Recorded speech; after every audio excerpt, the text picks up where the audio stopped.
What's up, athletes? Welcome to Athlete's Edge, the channel where we train your most powerful muscle, your mind. Picture this, you're standing at the free throw line. The game is tied and the clock shows 3 seconds. You can hear your own heart pounding in your ears, a deafening drum against the roar of the crowd. Or maybe you're on the starting blocks, the silence so heavy it feels like a weight on your shoulders. Or you're about to take a penalty kick that could decide the championship. In that moment, your biggest opponent isn't the person across from you. It's the invisible force inside your own head, a cocktail of stress and fear. Today, we're dragging these silent opponents out into the light. We're going to understand them, dissect them, and learn why they have such a powerful grip on our performance, because you can't defeat an enemy you don't understand. So, what exactly are we talking about when we say stress and fear in sports? They're often used interchangeably, but they are slightly different. Stress is the response to a demand or a pressure. It's the feeling of, I have to make this shot. Fear, on the other hand, is the emotional response to a perceived threat. It's the anxiety of, what if I miss this shot? What will my coach think? What will my parents say? We'll lose because of me. One is about the demand, the other is about the consequence. Both, however, trigger a powerful, ancient response in our bodies. Let's break down where this pressure cooker of emotion comes from. The sources are everywhere. First, you have the high stakes. We're talking about championship titles, college scholarships, professional contracts, or simply the pride of winning a crucial game.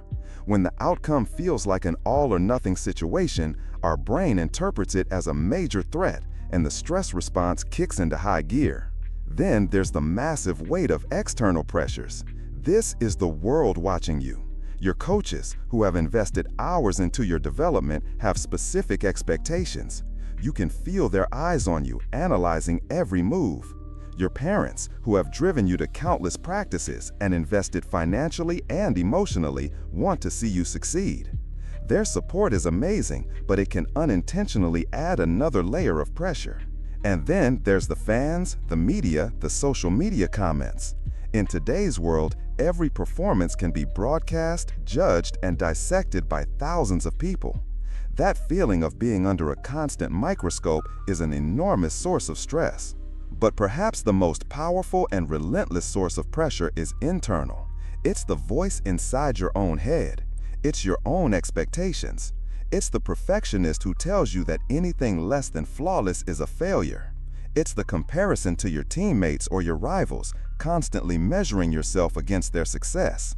It's the I win or I fail mentality that leaves zero room for error and turns the sport you love into a high-stakes test of your self-worth. This internal pressure is often the most difficult to escape because you can't leave it on the field. It follows you home. So, how do these psychological pressures actually impact your body and mind, sabotaging your performance? It all comes down to the fight or flight response. When your brain perceives a threat, like the fear of failing in a big moment, it floods your system with hormones like adrenaline and cortisol. This is great if you need to run from a tiger, but not so great when you need to sink a delicate 10-foot putt. Physiologically, your heart rate skyrockets, your breathing becomes shallow and rapid, and your muscles tense up. A tennis player's shoulders get tight, ruining their serve. A sprinter's legs feel stiff and heavy, robbing them of explosive power. You might get sweaty palms, an upset stomach, or even blurred vision.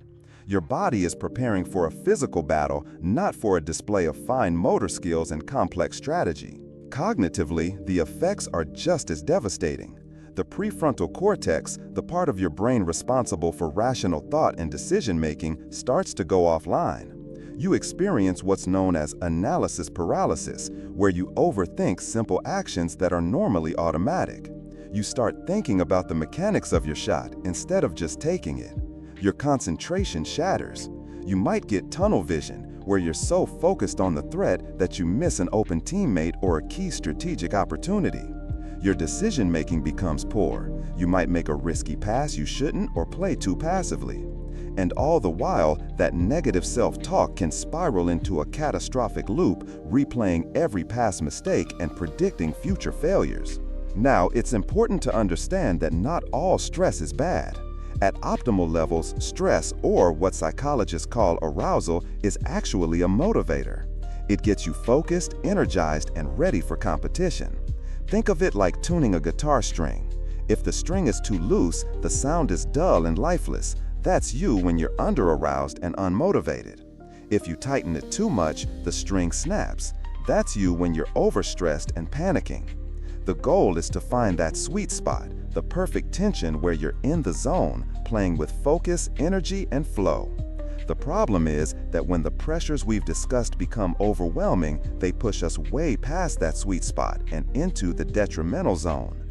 This is when we resort to negative coping strategies. We might start avoiding the situation, shying away from the ball in a key moment, skipping difficult drills in practice, or making excuses not to compete. Or we overthink everything, getting trapped in our heads and unable to trust our training and instincts. So, now that we understand this silent opponent, this invisible force that can dictate our performance, how do we fight back? How do we regain control right when we need it most? On the field, on the court, in the arena. That's exactly what we're tackling in our next block: practical, in-the-moment strategies to turn down the noise and take back your game. All right, so we've identified the enemy. We know how stress and fear can infiltrate our minds and hijack our bodies. But knowledge is only half the battle. The real question is, the pressure is on, the clock is ticking, your heart is pounding. What can you do to calm the storm? This block is your first aid kit for performance anxiety. These are actionable, real-time techniques you can use on the bench, between points, or in the locker room to reclaim your focus and composure. Let's start with the most powerful and accessible tool you have: your breath. When you're stressed, your breathing becomes shallow and rapid, which only signals more danger to your brain. We need to interrupt that cycle. The technique I want you to master is called box breathing. It's simple, discreet, and incredibly effective. Here's how you do it. Inhale slowly through your nose for a count of 4. Hold your breath for a count of 4. Exhale slowly and completely through your mouth for a count of 4. And finally, hold the empty breath for a count of 4. That's one cycle. Inhale, 2, 3, 4. Hold, 2, 3, 4. Exhale, 2, 3, 4. Hold, 2, 3, 4. Doing just 3 to 5 cycles of this activates your parasympathetic nervous system, which is basically your body's rest and digest system. It acts as a brake on the fight or flight response, physically lowering your heart rate, reducing blood pressure, and sending a powerful signal to your brain that you are safe and in control. You can do this before a free throw, while waiting for the next play, or anytime you feel that wave of anxiety rising. Next, let's talk about physical tension. When you're stressed, your muscles clench up without you even realizing it. This is where progressive muscle relaxation, or PMR, comes in. It's a technique that teaches you to notice and release that hidden tension. You can do a quick version of this anywhere. Start with your hands. Clench them into tight fists for 5 seconds. Squeeze them hard. Feel the tension in your knuckles, your palms, your forearms. Then release them completely. Let them go limp and notice the difference. Notice the feeling of warmth and relaxation flooding in. You can do this with any muscle group. Squeeze your shoulders up to your ears, hold, and then release. Tense your quads, hold, and release. By intentionally tensing and then releasing, you become acutely aware of what tension feels like, and more importantly, what relaxation feels like, giving you conscious control over it. This can dramatically improve your fluidity, speed, and range of motion. Now, let's move from the physical to the cognitive. Your mind is where the battle is truly won or lost. The first weapon here is mastering your self-talk. Your inner monologue can be your biggest cheerleader or your harshest critic. Most athletes, under pressure, fall into the trap of negative self-talk. Don't choke, don't mess this up, I can't do this. The problem is, your brain often doesn't process the don't. It just hears choke, mess up. We need to flip the script. Your task is to develop positive power phrases. These can be instructional, like eyes on the target, explode off the blocks, smooth follow-through. Or they can be motivational, like I've got this, I've trained for this moment, I am strong. Choose 3 or 4 short, powerful phrases that resonate with you. Write them down, say them out loud, make them your automatic response when pressure hits. Paired with positive self-talk is the practice of mindfulness. This isn't about emptying your mind. That's impossible in a high-stakes environment. Mindfulness is about grounding yourself in the present moment, observing your thoughts and feelings without judgment. When you're worried about the outcome or dwelling on a mistake, you're not in the present. A simple grounding technique is the 5-4-3-2-1 method. Wherever you are, silently name 5 things you can see: the texture of the ball, the color of a jersey, a scuff on the floor. 4 things you can physically feel: the fabric of your uniform, the ground beneath your feet, the air on your skin. 3 things you can hear: the squeak of shoes, the hum of the lights, your own breathing. 2 things you can smell, and 1 thing you can taste. This simple exercise yanks your attention out of the chaotic future or the regretful past and anchors you firmly in the now, the only place where you have control. Beyond these in-the-moment techniques, there are other tools you can integrate into your routine. Journaling can be a game changer. Think of it as a mental debriefing session. After a practice or game, take 5 minutes to write down your thoughts, anxieties, and frustrations. Getting them out of your head and onto paper can rob them of their power. It helps you gain clarity and perspective without judgment. Another powerful tool is effective goal setting. We often get fixated on outcome goals, like win the game. This is largely out of our control.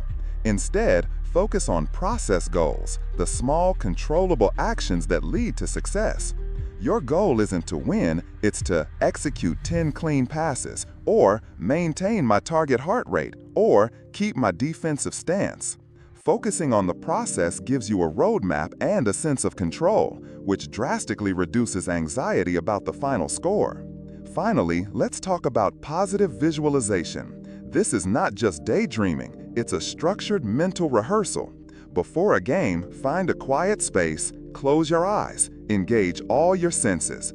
Don't just see yourself making the perfect shot, the ball in your hands, the swoosh of the net, the gem, and most importantly, the confidence and calmness in your body as you execute it flawlessly. By repeatedly running these mental reps, you're building and strengthening the neural pathways for success. Your brain begins to treat this mental rehearsal as a real memory, making it easier to replicate under pressure. These are incredible tools for the heat of the moment. They are your first aid kit for performance anxiety. But what about building a mindset that's so strong, so resilient, that you need that first aid kit less and less? How do we move from managing fear to truly conquering it for the long haul? That's the foundation we're building in our final block. Welcome to the final and most crucial block. We've learned to identify our mental opponents, and we've equipped our immediate response toolkit. Now we build the fortress. This is about long-term strategy. It's about cultivating a mindset that doesn't just survive pressure, but actually thrives in it. This is how we build true mental resilience and conquer the fear of failure for sustained, consistent success. The absolute cornerstone of mental resilience is developing a growth mindset. This concept, popularized by psychologist Carol Dweck, is a game changer. It's the difference between a fixed mindset, which says, I'm either good at this or I'm not, my talent is innate, and a growth mindset, which believes my abilities can be developed through dedication and hard work. For an athlete, this shift is everything. With a fixed mindset, a loss is a devastating verdict on your talent. A mistake is proof that you're not good enough.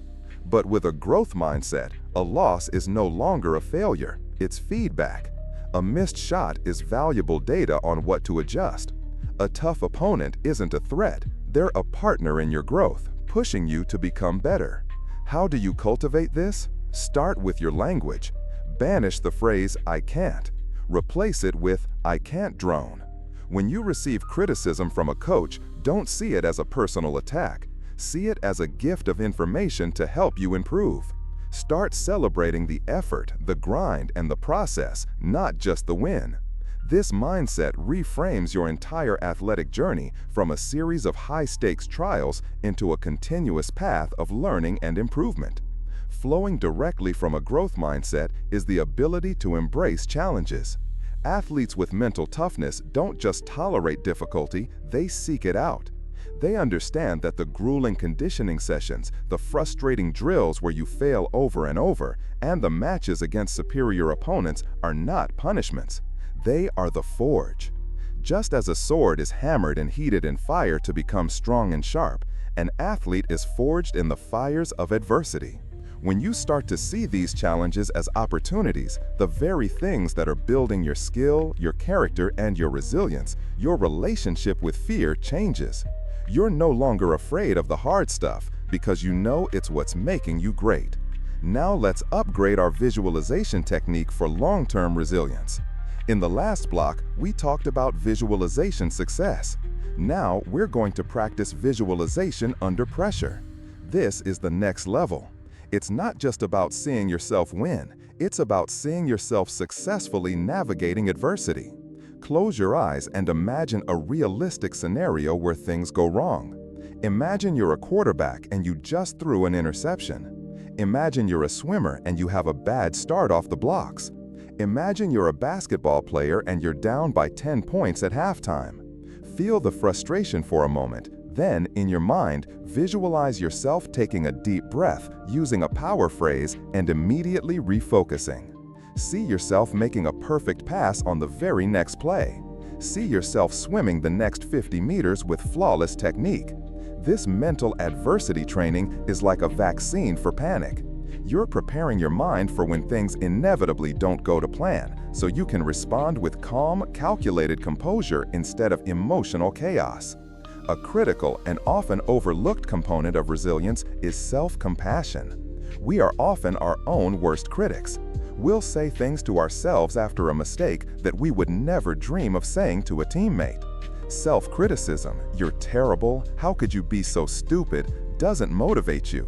It just dumps more stress and shame into your system, making you tentative and more likely to make another mistake. Self-compassion is about treating yourself with the same kindness, empathy, and understanding you would offer a good friend. It's acknowledging the mistake and the frustration without judgment. A simple but powerful technique is to ask yourself, what would I say to my best friend right now if they did the same thing? You'd probably say, "Hey, it's okay, shake it off, you'll get the next one." You need to learn to be that friend to yourself. Acknowledge, learn, and let go. Mental toughness is not a solo mission. The strongest athletes know that resilience is built on a strong support system. You are not an island. You need to consciously build and lean on your network. This includes coaches who provide honest, constructive feedback, teammates who lift you up and hold you accountable, family and friends who value you as a person, not just as an athlete, and whose support isn't conditional on your performance. It might even include a sports psychologist or a mentor. The key is to be proactive. Communicate your needs to this network.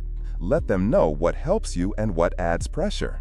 A strong support system is a safety net that gives you the confidence to take risks and push your limits, knowing that they'll be there to catch you.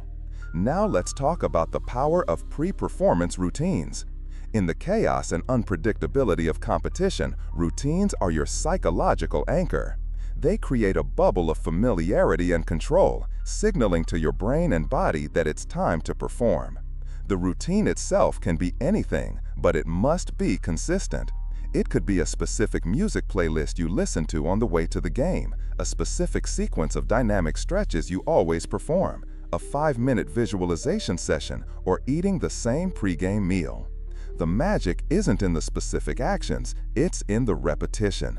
The consistency of the routine quiets the mind, automates your preparation, and lets you step onto the field in a state of readiness, not anxiety. So there you have it, the 3 pillars of a champion's mindset. Understanding the nature of your stress, having an arsenal of immediate tools to manage it, and building the long-term mental fortress of resilience. Your mind is your single greatest athletic asset. Train it with the same discipline, dedication, and intensity that you train your body. If you found this video helpful and you're ready to master your mental game, do us a huge favor and hit that subscribe button and ring the notification bell so you never miss an episode. We want to hear from you. Drop a comment below and tell us the one strategy you're going to implement this week. Thanks for watching, Athletes Edge. Now go dominate.